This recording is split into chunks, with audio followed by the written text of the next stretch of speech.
जनता की आवाज और आपके साथ मैं हूं पूजा यादव। अब आतंकवाद के खिलाफ में प्रहार होगा।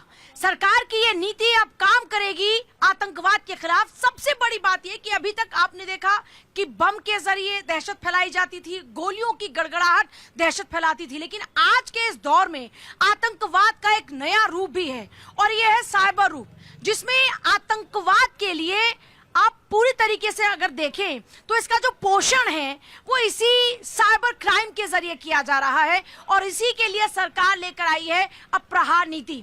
अब इसे भी आतंकवाद ही माना जाएगा। पब्लिक का इस पर क्या ओपिनियन है, इसी पर बात करेंगे, लेकिन उससे पहले खास रिपोर्ट। गृह मंत्रालय ने सोमवार को भारत की पहली राष्ट्रीय आतंकवाद विरोधी नीति जारी की। इसका नाम है प्रहार। 8 पेज की इस नीति में आतंकी हमलों को रोकने पर खास जोर दिया गया है। साथ ही खतरे के मुताबिक तेज और संतुलित कार्रवाई की बात कही गई। केंद्र ने पहले पेज पर इंट्रोडक्शन और प्रहार का फुल फॉर्म बताया है। इंट्रोडक्शन में लिखा है, कुछ पड़ोसी देशों ने आतंकवाद को अपनी सरकारी नीति के एक औजार के रूप में इस्तेमाल किया है। फिर भी भारत आतंकवाद को किसी खास धर्म, जाति, देश या सभ्यता से जोड़कर नहीं देखता। नीति में कहा गया कि आतंकी इंटरनेट का इस्तेमाल आपस में संपर्क, संगठन में भर्ती और जिहाद के महिमा मंडन के लिए करते हैं। सरकार ने नीति में भारत की जीरो टॉलरेंस नीति दोहराई। नीति में कहा गया कि विदेशों की जमीन से काम करते हुए आतंकियों ने भारत में हिंसा फैलाने की साजिशें रची। इसमें यह भी कहा गया कि आतंकी संगठन अब तेजी से संगठित आपराधिक गिरोहों की मदद ले रहे हैं ताकि लॉजिस्टिक सपोर्ट और भर्ती के जरिए भारत में आतंकी हमले कर सके। प्रचार, आपसी संपर्क, फंडिंग और हमलों को दिशा देने के लिए ये आतंकी समूह सोशल मीडिया प्लेटफॉर्म और इंस्टेंट मैसेजिंग ऐप का इस्तेमाल करते हैं। और आज हमारे साथ चर्चा में कुछ खास मेहमान हैं। संजय सिंह है बीजेपी लीडर, अमर सिंह है Congress spokes person, Raghavendra Dubey Samajwadi party के स्पोक्स पर्सन जल्दी हमें ज्वाइन करेंगे, सुनीता शर्मा हमारे साथ में इस वक्त हैं पॉलिटिकल एनालिस्ट, एहसान खान हमें जल्दी ज्वाइन करेंगे पॉलिटिकल एनालिस्ट, मनीष सिन्हा हमारे साथ में है पॉलिटिकल एनालिस्ट और अतुल मिश्रा सीनियर जर्नलिस्ट हमारे साथ में है।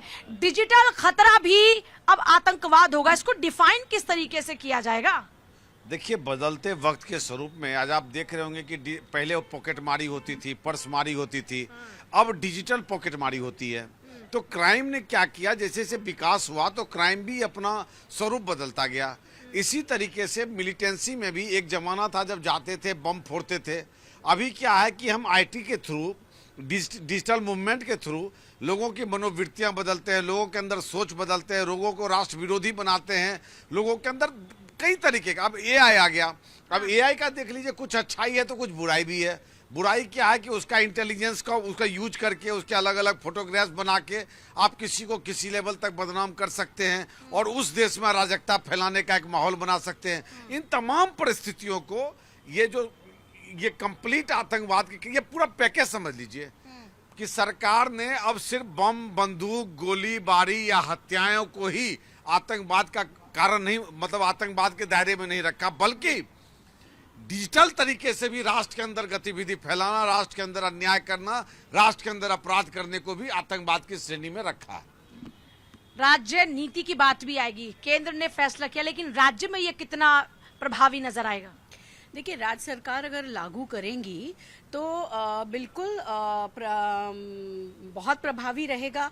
देखिए, केंद्र सरकार की पहले दिन से आतंकवाद के खिलाफ जीरो टॉलरेंस की नीति रही और ये जो राष्ट्रीय आतंकवाद विरोधी जो नीति आई है, ये उनकी प्रतिबद्धता को सिद्ध करती है कि हम चाहे वो सीमा पार का आतंक हो। चैलेंजेस किस तरह से आएंगे इसे लागू करने में चैलेंजेस क्यों आएंगे? अगर राज्य सरकार पूरी तरीके से प्रतिबद्ध है जीरो टॉलरेंस के प्रति कि आतंकवाद को हम आतंकवाद मानेंगे और साइबर क्राइम, चाहे वो ड्रोन के थ्रू हो या साइबर क्राइम हो, इसमें घरेलू उस पे भी, मोर्चे पे भी है और सीमा पार पे भी जो बाहर बैठे हुए कर रहे हैं उस पे भी है।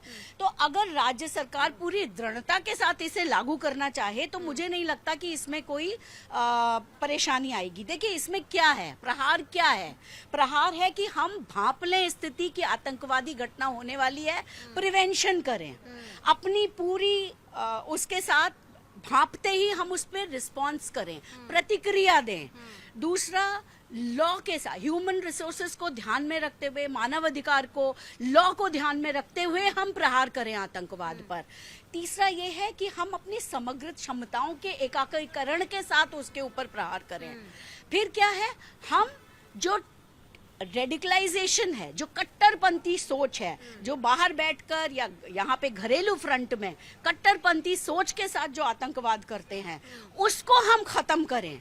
तो इसमें राज्य सरकार की क्या वो हैं? अगर राज्य सरकार दृढ़ता से कोशिश करेगी तो समाज को, इसमें ये भी है कि समाज को एक साथ लेकर रिकवरी एंड रेजिलियंस, तो समाज को एक साथ लेकर किस तरीके से सरकार आगे बढ़कर आतंक पे हमला करेगी, ये बहुत मतलब मैं तो अपनी सरकार को धन्यवाद देती हूँ कि उन्होंने इतने वर्षों बाद एक राष्ट्र आतंकवादी विरोधी नीति लाई है।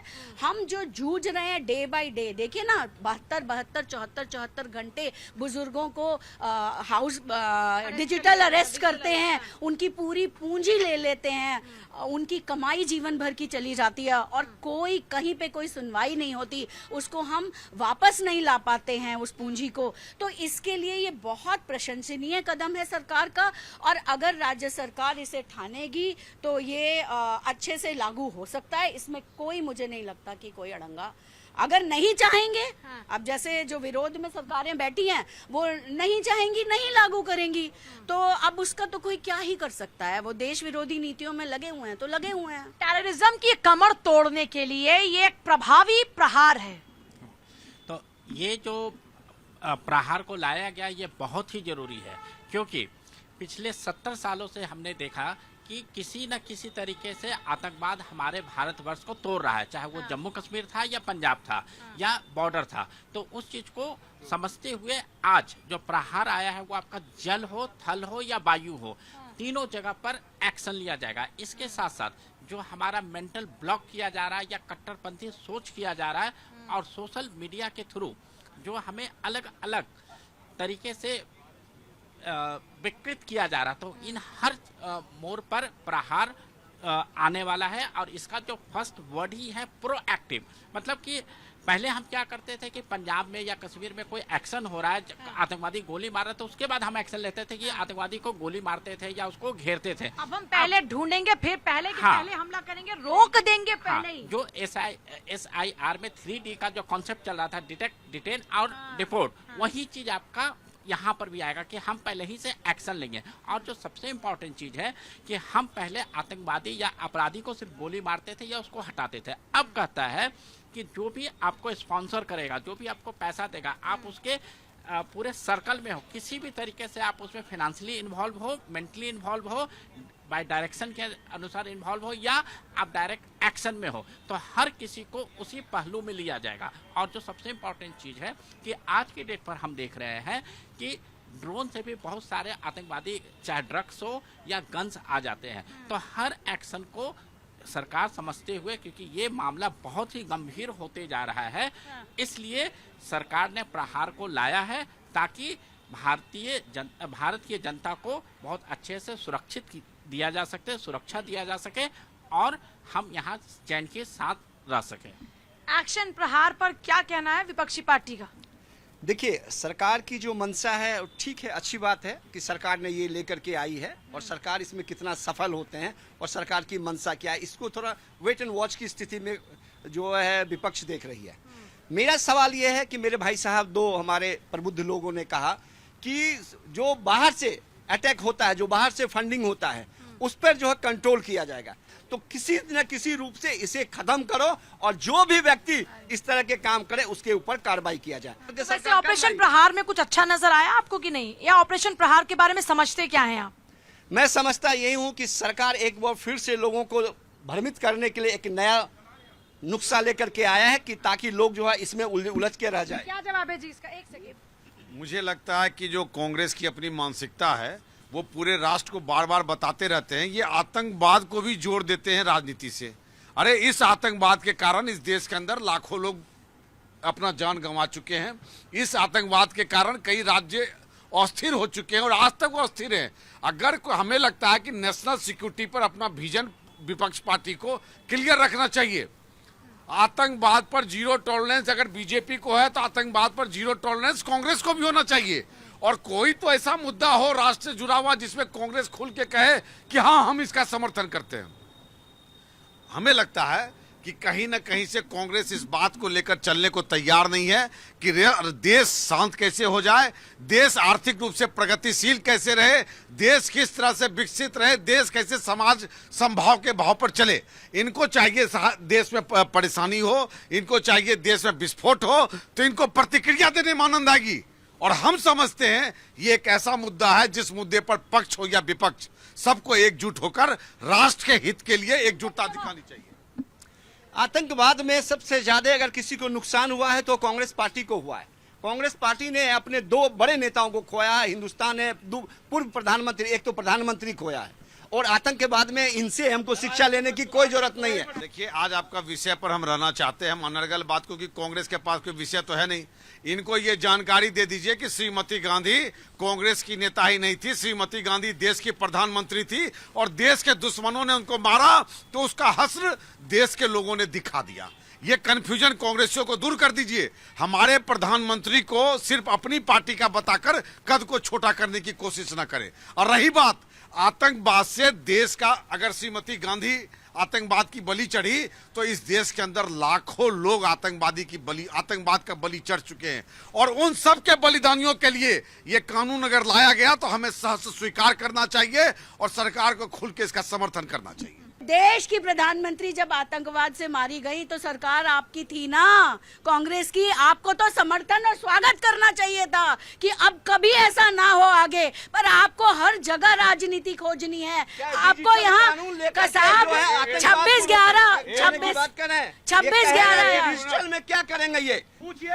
इस कांग्रेस की, सुनिए, इस कांग्रेस की वो हालत थी कि जब बंबई में कांड हुआ, होटल के ऊपर आतंकवादियों ने अटैक किया, इन्होंने एक लेटर भेज दिया कि मुझे बेहद दुख है। अरे वो तो छोड़ो, जब श्रीमती गांधी को मार दिया तो पाकिस्तान में एक चींटी नहीं मार पाएगी। और हमारे अभी वर्तमान सरकार जितनी बार अटैक हुआ उसका मुंह तोड़ जवाब दिया। हमें लगता है कि कांग्रेसियों को इस बात पर शर्म आनी चाहिए, जो श्रीमती गांधी का बदला नहीं ले सका वो कहां और क्या काम कर पाएगा। एक डोजियर, सिर्फ एक कागज कि हमें बेहद दुख है कि आपके आतंकवाद ने हमारे देश के प्रधानमंत्री की हत्या कर दी, मात्र। और नरेंद्र मोदी की सरकार बम का बरसा करके दिखा देती है। बिस्मिल्लाहिर्रहमानिर्रहीम। जय हिंद, वंदे मातरम, भारत माता की जय। पूजा जी, बड़ी दुख की बात है कि आज जो आतंकियों को प्रहार नाम दिया गया है उससे कांग्रेस परेशान है। मैं तो दुख चीज का है कि कांग्रेस चाहती क्या है।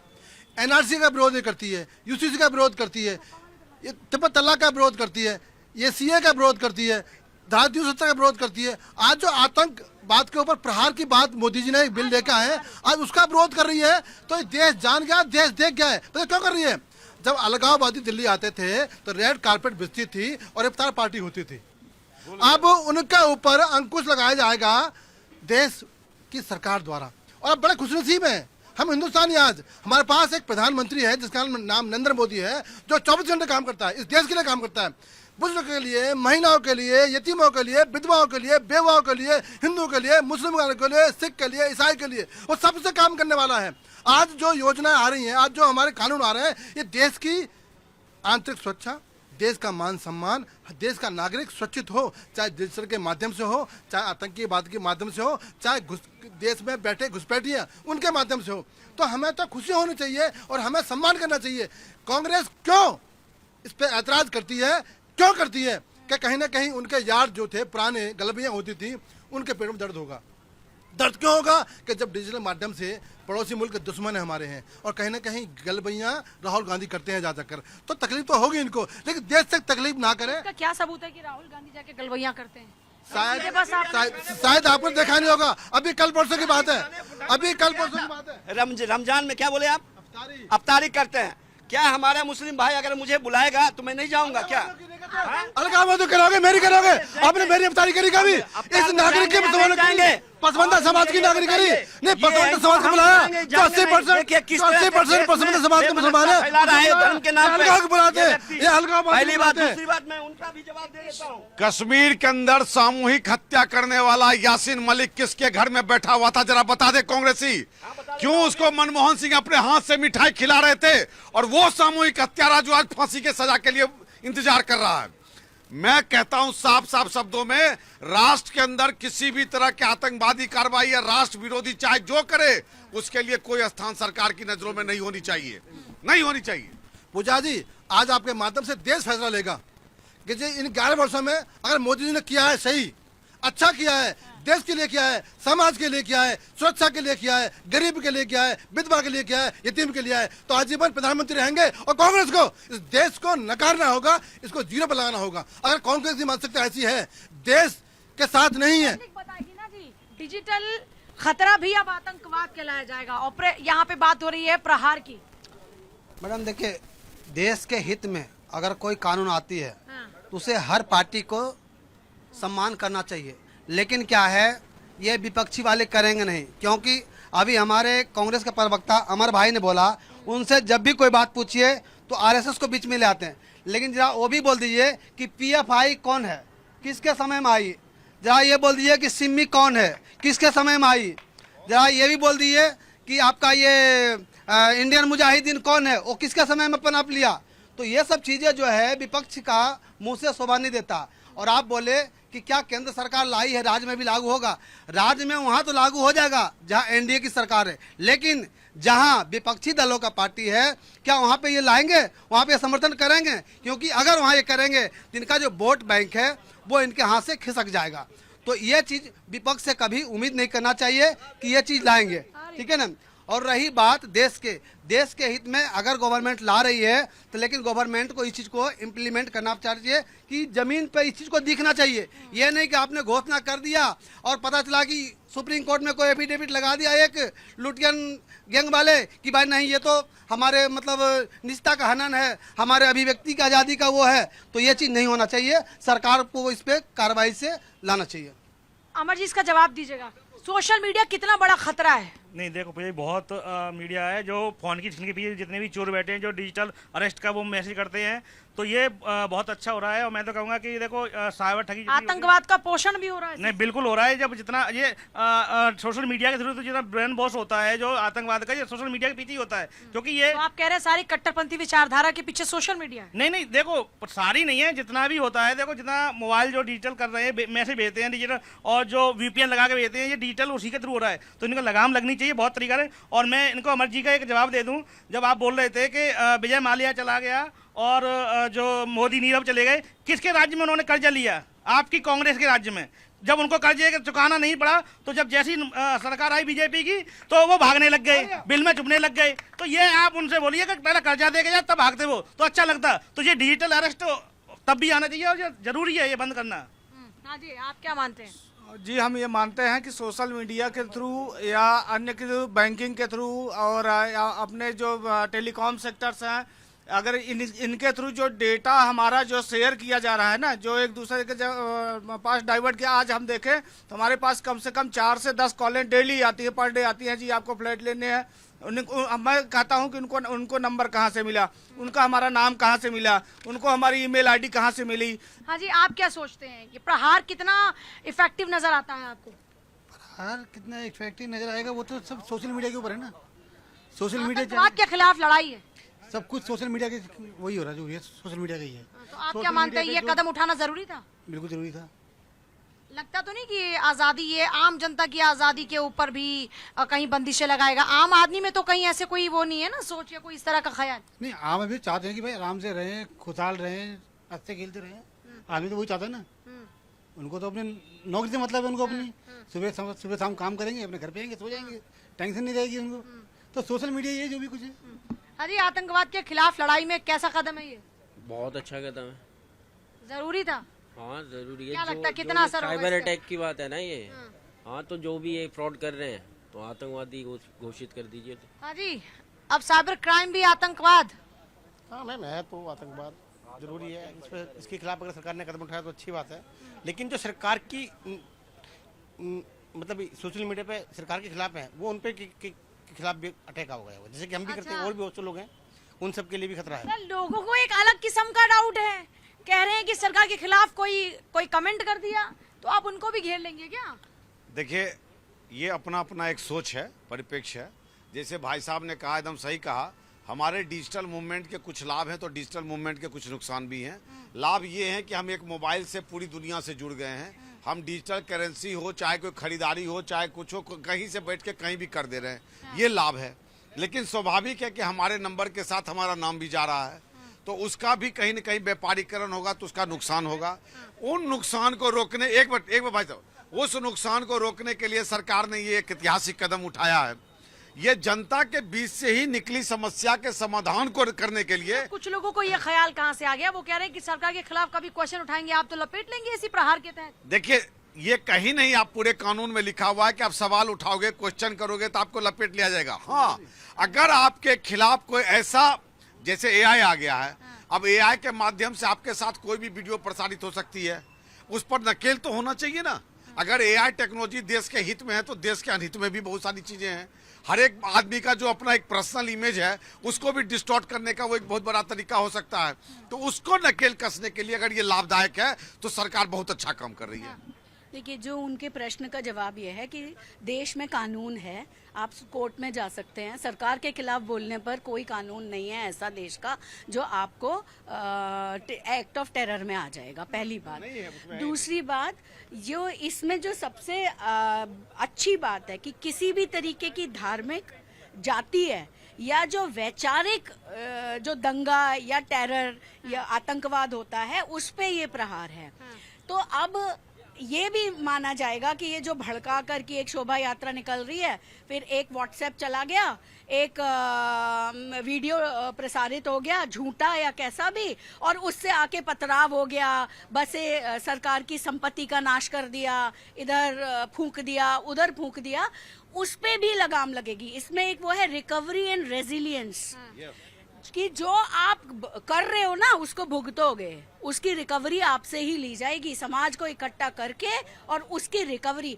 अभी तक क्या था, मारो फूंको घर चले जाओ। सरकार तो कोर्ट ने भी कहा था कि जो जलाएगा उसी से वसूला, वसूला। तो ये समाज की परेशानियों से ही निकला हुआ कानून है, इसका तो हर व्यक्ति को स्वागत करना चाहिए। इसने बड़ा स्पष्ट किया गया कि विशेष संप्रदाय, जातीयता, राष्ट्रीयता, सभ्यता से इसको नहीं जोड़ता। आतंकवाद को लेकर यहाँ स्पष्ट किया गया। बिल्कुल, आप उसको ढंग से पढ़िए। अभी क्या है कि ये कल ही आया है, लोगों ने इसको ढंग से पढ़ा नहीं है, इसलिए सवाल एक अफवाह जरूर फैल गई है पहले। अफवाह तो देखिए यहाँ पे हर चीज की। अब इतने बड़े 26/11 हो गया, इन्होंने कुछ नहीं किया, उस पे नहीं बोलते। इतने आतंकवादी दिल्ली में इतने बम ब्लास्ट हो गए, इन्होंने कुछ नहीं किया, उस पे नहीं बोलते। ये किस पे बोलते हैं? इनको असल में ये परेशानी है कि ये मोदी कैसे दुश्मनों के दांत खट्टे कर देता है, कैसे एयर स्ट्राइक करा देते हैं, कैसे वहां जाकर हमारी सेना बिना किसी नुकसान के मार के आ जाती है आतंकवादियों को, क्योंकि इन्होंने कभी कुछ किया ही नहीं कॉमन मैन के लिए। हमारे देश की बात है तो मोदी जी करेंगे, और ट्रम्प कौन होते हैं? ट्रम्प फैसला करने वाले कौन होते हैं? मोदी जी। ट्रम्प पे ज्यादा भरोसा है अपनी सेना पर? अपनी सेना पर भरोसा, अपने मोदी जी पे भरोसा है। पूजा जी, इनको अपने देश के प्रधानमंत्री पे भरोसा नहीं है, अपने सेना पे भरोसा नहीं है। लेकिन अगर ट्रम्प झूठ बोल दिया, चीन का प्रधानमंत्री झूठ बोल दिया, तो वो सब कुछ बोल दिया। हिडनबर्ग में आया कि ये हो गया, अब फिर वही हिडनबर्ग जब इनके ऊपर मुकदमा जारी होता है, मानहानि का केस जारी होता है, तो कोर्ट में जाकर होते हैं कि मुझे गलती हो गई साहब माफ कर दीजिए। समझे ना? ये कहाँ तक क्या फैलाएंगे? देखिए मैडम, ये जिस ट्रम्प की बात कर रहे हैं वो ट्रम्प खुद अपने बयान से 10 बार पलट चुका है, 10 बार वही बयान दे चुका है। तो वो तो इनको डिसाइड करना है कि ये अपने देश के प्रधानमंत्री पे विश्वास करेंगे या किसी और देश के राष्ट्रपति पे विश्वास करेंगे। तो देशभक्ति मेरे हिसाब से सबसे पहले आनी चाहिए, राजनीति से भी ऊपर आनी चाहिए। तो यहाँ तो इनको ये दिखना चाहिए कि आप लोग उस ट्रम्प को यहाँ पे महिमा मंडित कर रहे हैं। हाँ, उसी का आप गुणगान गा रहे हैं, तो ये तो कहीं से राजनीति से ऊपर की चीजें है। तो देशभक्ति हमारे देश में प्रधानमंत्री मोदी जी ने आज दिन तक जो कुछ किया है, इससे पहले भविष्य में, वर्तमान में और या भविष्य में आज दिन तक किसी नेता ने न किया है, ना कोई कर पाएगा। जो हमारे देश को जहाँ तक ले गए हैं मोदी जी, ले गए हैं, अभी तक किसी नेता ने ऐसा कुछ नहीं कर पाया। तो आप कह रहे हैं और नेता ने किसी ने कुछ काम ही नहीं किया? ये इटली वालों पर भरोसा करते हैं और किसी पे करते ही नहीं है, क्योंकि विदेशों पे ही भरोसा करेंगे, इंडियन पे किसी भरोसा नहीं करेंगे ये लोग। इसलिए हाँ, ये भारतीय इस लड़के ने तो मेरा दिल जीत लिया भैया। कांग्रेस को आपकी बात नहीं, कांग्रेस को मेड इन इटली साबित कर दिया।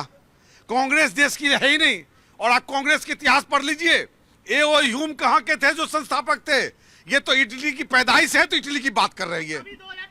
एकदम सही बात। पूजा जी, सारे जहां से अच्छा हिंदुस्तान हमारा, सारे जहां से अच्छा मोदी जी हमारे, सारे जहां से अच्छा हिंदू मुस्लिम सिख ईसाई का प्यार मोहब्बत का एक नारा, हम एक हैं, एक रहेंगे।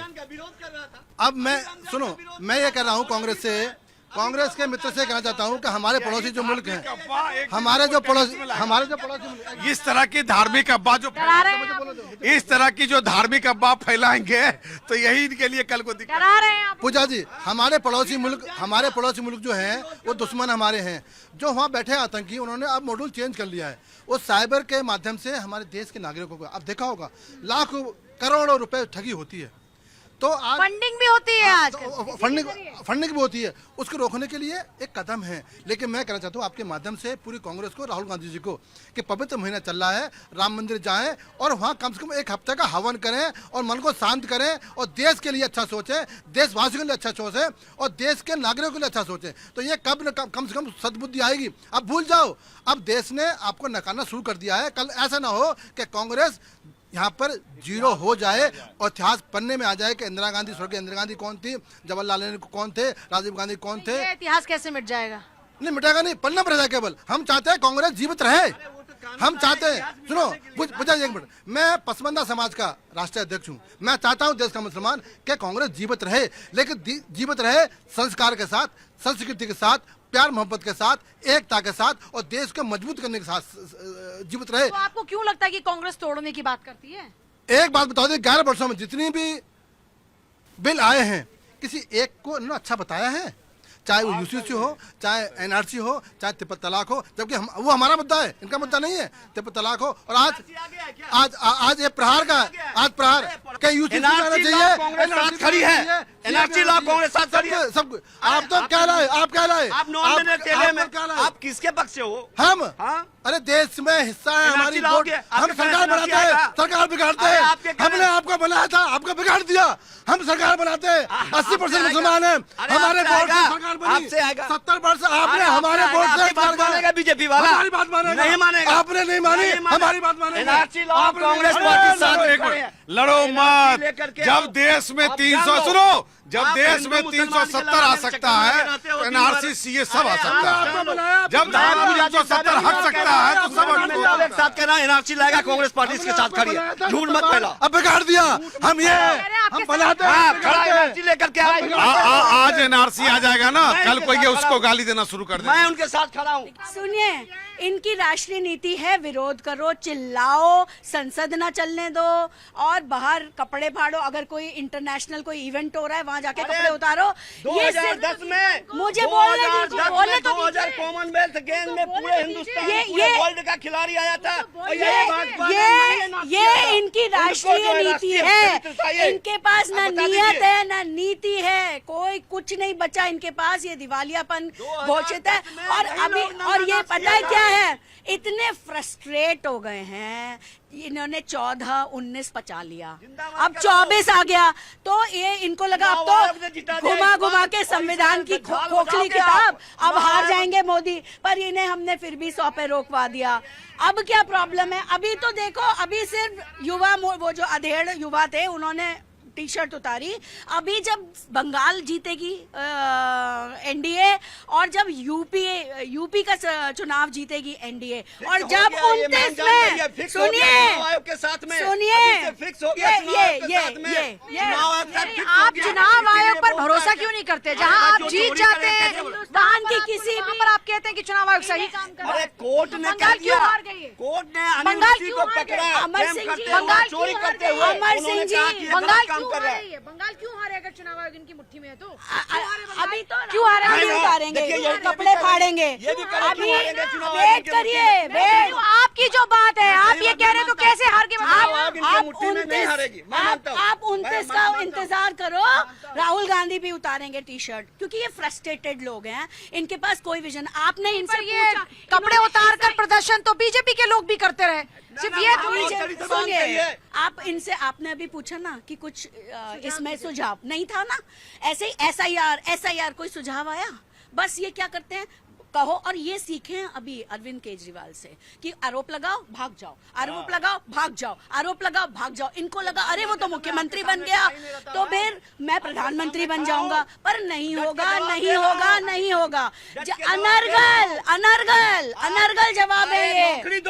यहाँ पर बात हो रही है प्रहार की, आतंकवाद की। जो आतंकवाद को कंट्रोल करने के लिए ये प्रहार लाया गया। और जो सबसे इम्पोर्टेंट चीज है कि अभी जो एक्शन हो रहा है, NIA अलग डिपार्टमेंट है, CIB, CBID और CID सब अलग अलग डिपार्टमेंट, लेकिन अब जो प्रहार के अंतर्गत में सारे डिपार्टमेंट एक साथ काम करेंगे। जिस तरीके से कर्तव्य पथ पर।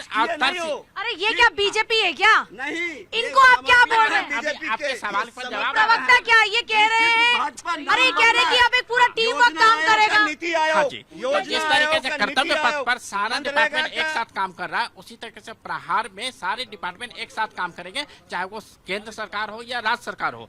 तभी ये आतंकवाद पर कंट्रोल होगा। और आतंकवाद का मुखौटा कहीं और नहीं लेके जाना कि कोई फाइनेंशियल फ्रॉड करके भाग गया, कोई और कुछ करके। जब हम आतंकवाद पर बात करें तो हम सिर्फ आतंकवाद पर बात करें, चाहे वो जल के थ्रू आए, थल के थ्रू आए या वायु के थ्रू आए, चाहे वो सोशल मीडिया के थ्रू आए। तो हमें फोकस वहीं रखना चाहिए। और मैं मानता हूं कि देश की सारी पार्टी हो, हर किसी को आतंकवाद का विरोध करना चाहिए। उससे हर किसी का लॉस होता है, हम साधारण व्यक्ति का भी। और जो जिस तरीके से इन्होंने बताया, हमारे देश के प्रधानमंत्री चाहे वो इंदिरा गांधी थे या राजीव गांधी, उनका शहादत हुआ, वो शहीद हुए। तो हर किसी को लॉस है, तो इस लॉस में इनको और बढ़ चढ़ के आना चाहिए और इस कानून का स्वागत करना चाहिए। देखिए, आतंकवाद पर सरकार के लाए गए कानून के बारे में एक ही चीज बताता हूं। पहले सरकार ने विजन देखा, विजन लेने के बाद डिसीजन लिया, अब डिसीजन के बाद एक्शन होगा।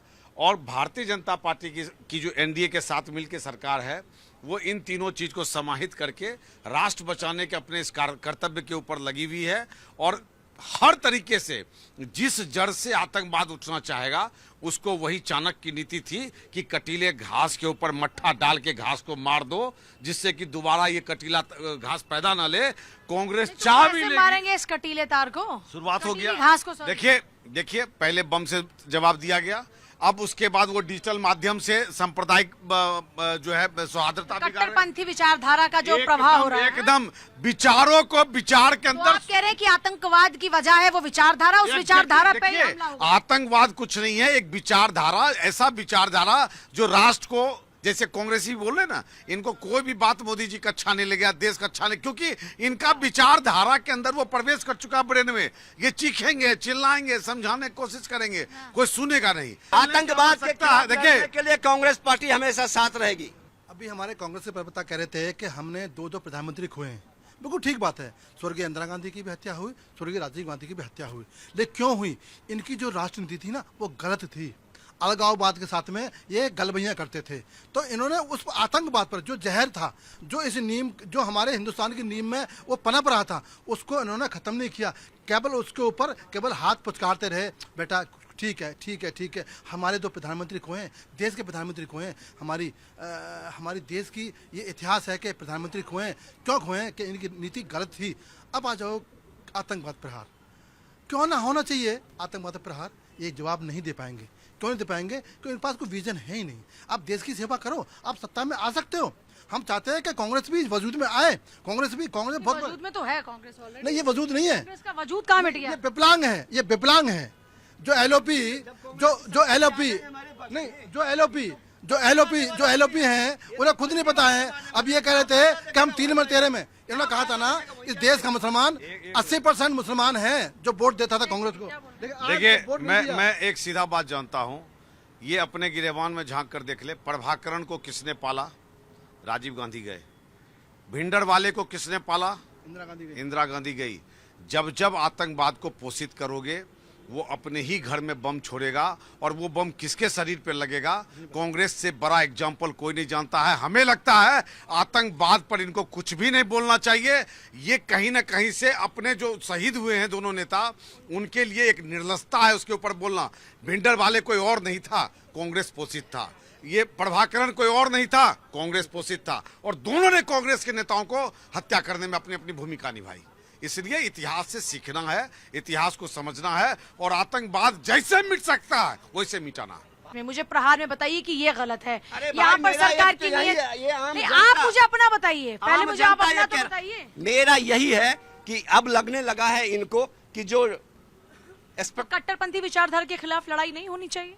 नहीं आप लड़ो ना, कौन मना जहर उगलने वाले लोगों के खिलाफ बिल्कुल लड़ाई करो, लड़ो लड़ो, कौन मना किया? देश में दूरियां पैदा करने वाले नहीं, लड़ो। आतंकवाद को जो लड़ो, जन्म एकदम देते हैं लड़ो। उनके खिलाफ नहीं लड़ाई होनी चाहिए। लड़ो, बिल्कुल लड़ाई लड़ो। आतंकवाद का खात्मा नहीं होना हाँ चाहिए। होना चाहिए, बिल्कुल होना प्रहार में ऐसा क्या है जिसपे आपको एतराज है कि आपको ये लगता है कि जी इनकी नियत में यहाँ पर खोट है और ये लोगों को टारगेट करेंगे, ये लोग लोगों को यहाँ पर नुकसान पहुंचाएंगे? ये तो क्लियर कह रहे हैं कि कहीं संप्रदाय नहीं, कोई धर्म नहीं, कोई जाति नहीं, आतंकवाद का कोई मजहब नहीं, आतंकवाद के खिलाफ में हमारी लड़ाई है। आतंकवाद के खिलाफ में मैं 25 बार इसी शो में बोल चुका हूँ, फिर मैं बोल रहा हूँ, अगर आपने सुना नहीं तो कोट कर लीजिए। आतंकवाद के खिलाफ में कांग्रेस पार्टी सरकार के साथ खड़ी है।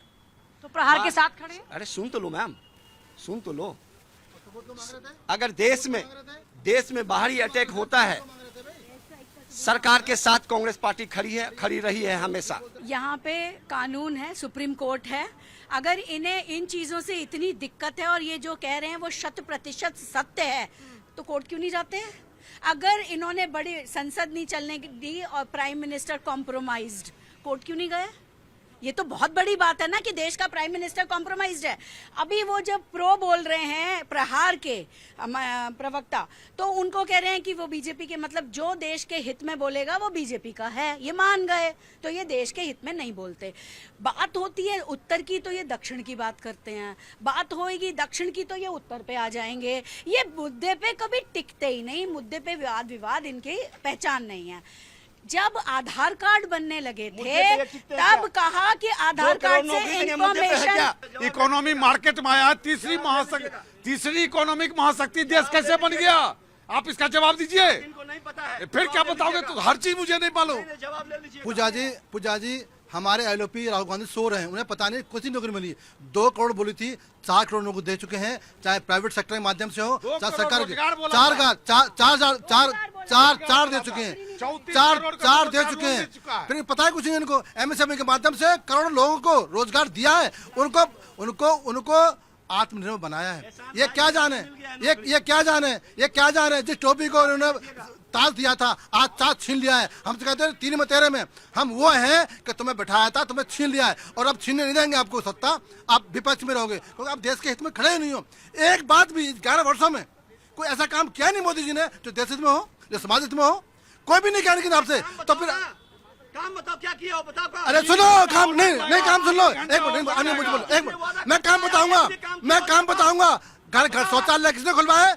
जल से नल किसको दिया? ऊपर से नीचे कांग्रेस का दिया हुआ है। 50 सभ्यता संस्कृति पढ़े हो कांग्रेस के द्वारा। अभी भी एम्स में इलाज कराने जाता हो कांग्रेस का बना हुआ। अरे तुम लोग यार कितने एम्स थे? 70 साल से कितने एम्स थे? अभी पढ़े हो कितने? 30 एम्स। पढ़े हो, उसमें भी कांग्रेस पार्टी का दिया हुआ। जो नौकरी की तो सीधा सीधी बात यह है कि कोई भी पार्टी हो, हर किसी पार्टी को आतंकवाद का समर्थन देना चाहिए, समर्थन बताओ इस प्रहार का समर्थन करना चाहिए और आतंकवाद के विरोध में खड़ा होना चाहिए। क्योंकि समय बदल रहा है, पहले फिजिकल आतंकवाद था, अब ये टेक्नोलॉजी, सोशल और सोशल मीडिया, हर तरीके से आतंकवाद हमारे दिल दिमाग और हमारे सोसाइटी में आ रहा है। तो हर पार्टी को इसमें आके सहयोग देना चाहिए और आतंकवाद को खत्म करना चाहिए। देखिए, डिजिटल दौर में दुश्मन दिखता नहीं है, इसलिए प्रहार के जरिए ये छुपे हुए दुश्मन को खत्म करने के लिए सरकार ने नीति बनाई है। सरकार का दावा यह है कि ये नीति प्रभावी है, लेकिन जाहिर तौर पर हर बात समय के साथ सामने आती है और ये भी कितना प्रभावी रहा, आतंकवाद के खिलाफ में कितनी बड़ी लड़ाई साबित होगी, जनता का साथ कितना मिलेगा, विपक्षी पार्टियों का कितना साथ मिलेगा, ये तमाम सवाल है जिनका जवाब वक्त के साथ मिलेगा। आज जनता की आवाज में इतना ही। आप देखते रहे भारत 24। नमस्कार।